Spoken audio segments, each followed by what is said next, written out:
और खर्च करते थे 28,000 करोड़, और वो भी डायरेक्ट बेनिफिट ट्रांसफर न होने की वजह से केंद्र से राज्य, राज्य से जिला, जिला से तहसील, तहसील से पंचायत प्रमुख, और फिर उसका कुछ छोड़ा अंश किसान तक पहुंचता था।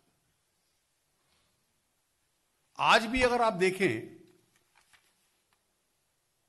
तो कितनी विधानसभाओं में इन्होंने कहा कि किसान का ऋण माफ करेंगे।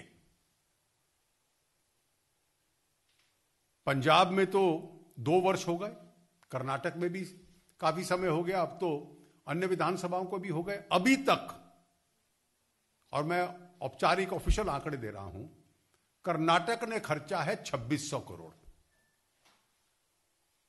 मध्य प्रदेश ने खर्चा है 3000 करोड़, और पंजाब ने 2 वर्षों में खर्चा है 5,500 crore. A complete I wash. वायदा क्या था? चुनाव जीतने के लिए धोखा देना गरीब को, और उसके बाद साधन न देना। यह कांग्रेस पार्टी का इतिहास रहा है कि गरीब को नारे दो, साधन मत दो।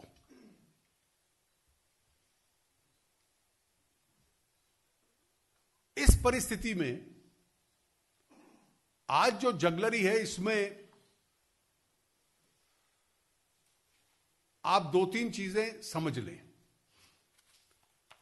जब हमारी सरकार कानून के माध्यम से, हमने आधार औपचारिक रूप से कानूनी दृष्टि से लाया, जिससे डायरेक्ट बेनिफिट ट्रांसफर इनेबल हुआ, तो कांग्रेस पार्टी ने संसद में भी विरोध किया, और उसके जो वकील नेता थे वो कोर्ट में भी जाकर उसका विरोध करते रहे। डायरेक्ट बेनिफिट ट्रांसफर, आधार को रोकने की कोशिश की, और आज उस पार्टी के अध्यक्ष कहते हैं हम बैंक ट्रांजैक्शन के माध्यम से इसको देंगे, यानी कि डीबीटी से देंगे।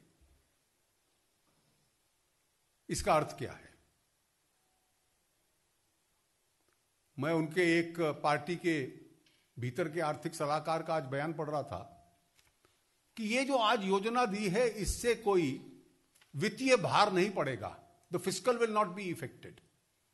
पूर्व वित्त मंत्री ने यह भी कहा कि फिस्कल बैलेंस हम मेंटेन करेंगे इससे।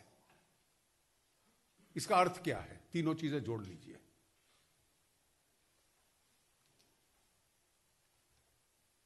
आप रीपैकेजिंग कर दें।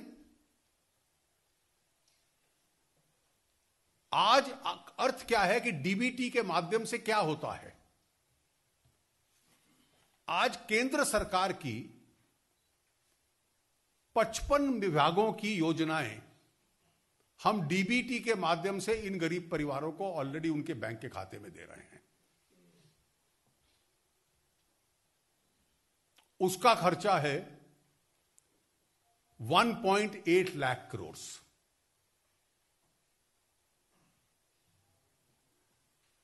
अलग अलग योजना में, किसी में 500, किसी में 800, किसी में 2,000 रुपया पहली तारीख को किसान के खाते में पहुंच जाता है, गरीब के खाते में पहुंच जाता है। अब फूड एक्ट में लिखा है, राइट टू फूड एक्ट में, कि आप यहां अनाज दे सकते हैं या डीबीटी के माध्यम से दे सकते हैं, या उसके लिए बदले में पैसा दे सकते हैं। उसका इस साल खर्चा रखा है 1.84 लाख करोड़।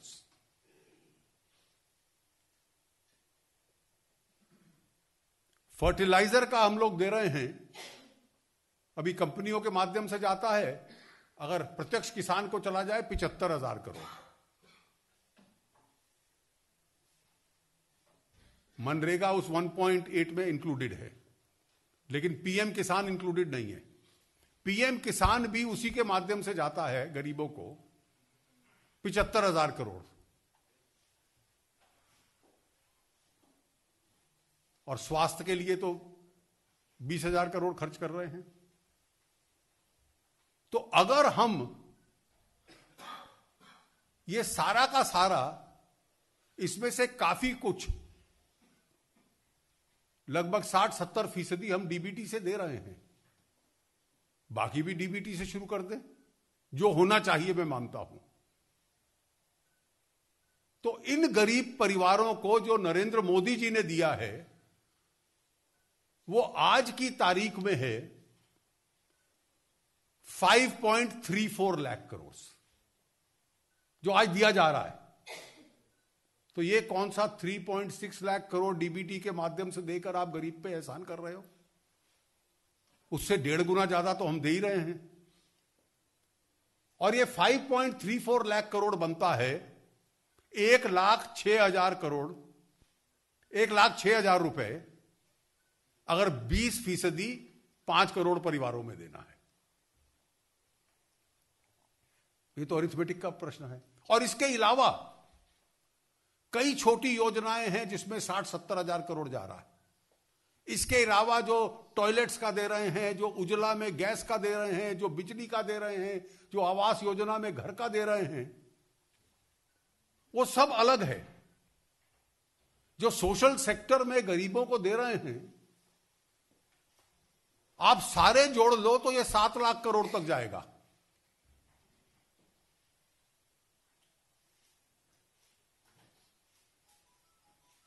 तो इसलिए एक छल कपट करना कि हम इस बार 3.6 लाख करोड़ गरीबों में बांटेंगे, 20% परिवारों में 12,000 देके। अरे भाई, जब अलग अलग 8 सोर्सेज से उसके अकाउंट में चेक जाते हैं डीबीटी के माध्यम से, तो पहली तारीख को तो उसके अकाउंट में एक ही पैसा होता है। पैसा एक चेक से आए या 8 चेक से आए, केवल इतना अंतर है। तो ये जो डीबीटी का मैकेनिज्म हम लोगों ने पारित किया, जिसका कांग्रेस ने 5 साल संसद में, पब्लिक में और आधार को सुप्रीम कोर्ट तक विरोध किया,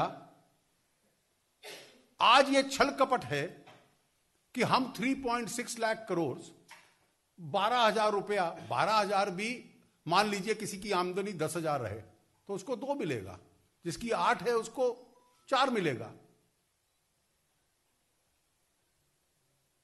और जो टैक्स के ब्रैकेट में नहीं आते लोग, इनफॉर्मल सेक्टर में है, गरीब उसी सेक्टर में होता है, तो उसका माप लेना भी बहुत कठिन होता है। तो किसको आप निकालोगे, किसका आप मंजूर करोगे? आज एक व्यवस्था चल रही है, जो सोशो इकोनॉमिक सर्वेज होते हैं उसके आधार पर। तो आज श्री नरेंद्र मोदी की सरकार डीबीटी के माध्यम से 1.8 और 75 पीएम किसान का तो ऑलरेडी दे रही है, 2 करोड़ 60 लाख, और फूड भी उसमें डाल दें और बाकी फर्टिलाइजर भी डाल दें, जो अधिकतर अर्थशास्त्री मानते हैं कि डालना चाहिए, क्योंकि प्रत्यक्ष जिसको लाभ देना है उसको मिलेगा। तो अगर आपने भी फिस्कल बोझ नहीं डालना, फिस्कल बर्डन नहीं डालना, और बैंकिंग सिस्टम का ही प्रयोग करना है, तो वो तो जितना आप देना चाहते हो उससे 1.5 गुना ज्यादा देने में ऑलरेडी प्रयोग हो रहा है। और अन्य जो गरीब के लिए योजनाएं हैं वो उसके अलग हैं। तो इसलिए आपने गरीबी के नाम पे 50 साल तक इस देश को गुमराह किया है। अगर वो नारा देने के बाद भी और उसको अपना कार्यक्रम मानने के बाद भी आज आपको लगता है कि 20% लोग, हर 5 में से 1 उस स्तर पे हैं जिसके पास 12,000 की भी आमदनी नहीं है, तो 1971 के बाद 48 वर्ष हो चुके हैं। उस 48 साल में से 2/3 आपकी सरकार रही है।